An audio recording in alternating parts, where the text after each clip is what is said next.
Welcome to Modified Dreams Not Deterred. I am Judith. So I know it's been a few weeks since I have posted a video, and I want to thank my subscribers for still being subscribed. And for those of you who occasionally watch my video, I want to say thank you as well. So today I want to talk about how do I deal with the feeling of failure. I believe that that's an individual thing, and many times it's a matter of how do you consider the things that has happened in your life and whether or not they came to be that which you had a hope for. With that being said, staying committed to the process of anything takes time, it takes patience, it takes communication, it takes so much for more than just the hope of actually achieving something. So, one of my biggest goals this year was I wanted to stay fit, or I wanted to stay committed to the process of going to the gym at least once a week. It was supposed to be my me time. Yes, as a busy mom and wife, and just being able to manage things and also my professional life, I wanted to allocate 1 day per week for an hour. It's spin class. Yes, a spin class. There's something about going to a spin class with a bunch of senior citizens. They're so vibrant and fun, and they have such a love for life because they have gone through the process of either being married or traveling the world or raising their children, and now they have that opportunity to just take care of themselves. And we grew up hearing about health is wealth, and for many of us, that does not become really true until you are faced with some unexpected news. Think about being maybe 40 years old and having to do your first mammogram.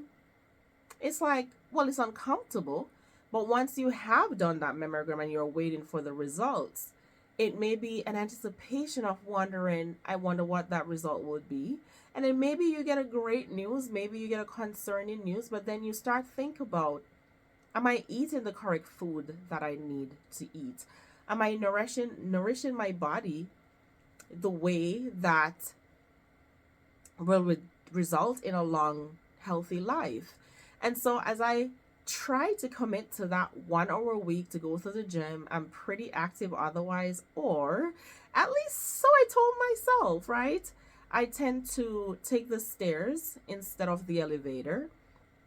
That is definitely one part of staying active. Being able to go for a walk around the block, being able to park a little further from the entrance of the supermarket.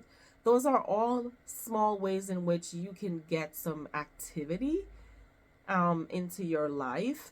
And so I was not able to commit to that because of other obligations. But do I consider it a failure? Absolutely not. Because I think one of the things why a lot of people give up on dreams and goals or initiatives that they have taken in their lives is because they have a set time frame in which they would like to achieve these things. And as I think about health, or I think about the concept of health is wealth, it's a lifestyle, right? Not just the physical, but the mental, the emotional, the spiritual. And just being able to have that sense of intimacy with yourself. Because it's not just who I am looking at in the mirror reflecting to me, it's also who the inner core of who I am is. It's also my mental stability, my emotional stability, how I react to different scenarios in my life or different stressors in my life. My spirituality is also important. Am I relying on a higher power, not just when things go wrong in my life and I need a cushion, but am I relying on that higher power for balance even when everything in my life is going great? So all those aspects of my life becomes a rounded view of me self-nourishing myself. So as you watch this video, I want you to think about in your personal life, what are your personal goals? Do you have health goals? Do you have education goals? Do you have job goals? Do you have wealth goals? They should not just be for a particular period of time.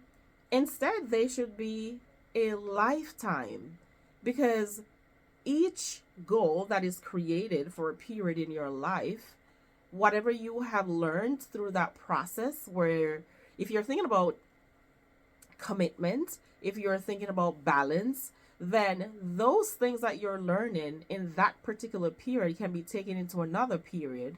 And so if we make those short-term goal a lifestyle relationship with ourselves, really, to continue those efforts, I believe that it will result in more balance, more peace, more sense of being centered in who you are as a person.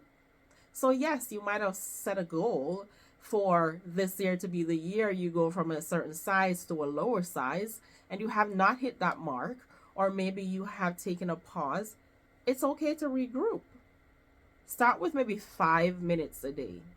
5 minutes to just meditate, 5 minutes to just take a pause, 5 minutes to look in the mirror and not just recognize your flaws, but your uniqueness. So for me, maybe my freckles that are now coming in now that I'm getting older. Oh, shoots.